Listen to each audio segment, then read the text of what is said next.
Selat Hormuz sedang ditutup. Bukan saja ditutup oleh Iran, tetapi juga Trump sendiri mahu menutup Selat Hormuz.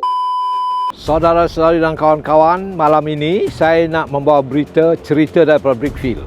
Cerita yang paling hot, yang paling terkini, yang paling ternau, yang heboh sedunia ini ialah Selat Hormuz sedang ditutup. Bukan saja ditutup oleh Iran, tetapi juga Trump sendiri mahu menutup Selat Hormuz. Ini menjadikan satu dunia gelabah. Jadi kita tidak tahu apa yang akan berlaku kerana perubahan terus berlaku, bukannya setiap saat, bukannya setiap hari, setiap saat, setiap detik berubah. Dan ini kita tahu.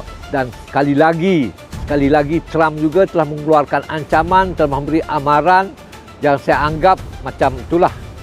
Dia memberi amaran bahawa jikalau berlaku pembentrokan, jikalau misalnya Iran menembak sebuah kapal yang cuba lalu situ, maka apa akan terjadi? Dalam masa yang sama juga, kita tahu bahawa perjanjian gencatan senjata ini masih berjalan lagi kerana Trump memberi 2 minggu. Jadi, apakah perbincangan dari berita-berita yang kita terima, perbincangan akan berlaku sekali. Tapi itu tentang Selat Hormuz. Apa yang saya nak cakap di sini ialah tentang Selat Melaka. Di sini kita harus kembali melihat peranan yang akan dimainkan oleh Selat Melaka sesudah Selat Hormuz ini. Selat Melaka akan menjadi begitu penting sekali.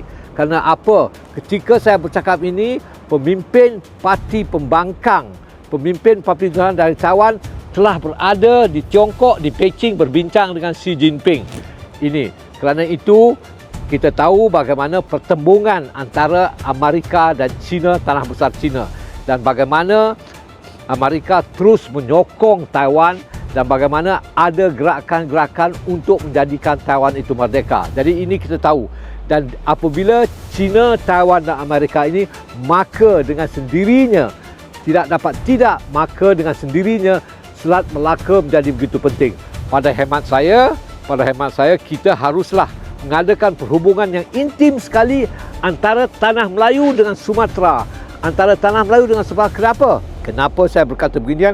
Kerana kita tidak tahu apa yang akan dimainkan oleh Indonesia. Kerana hari ini juga kita dapat tahu bahawasanya Prabowo telah pergi jumpa Putin di Rusia. Dan dalam masa yang sama juga, Menteri Pertahanan Indonesia berada di Washington DC berjumpa dengan Menteri Pertahanan Amerika. Nampaknya Indonesia di bawah Prabowo ini main dua kolam. Jadi ini bahaya.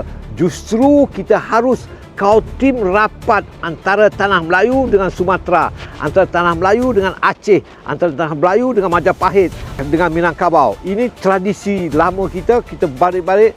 Kerana apa? Dalam masa jangka yang tidak lama lagi, Selat Melaka ini akan menjadi satu wilayah yang penting. Dan harus kita ketahui, ianya juga tempat laluan minyak.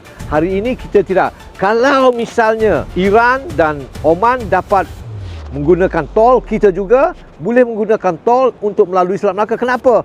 Untuk pembersihan ini.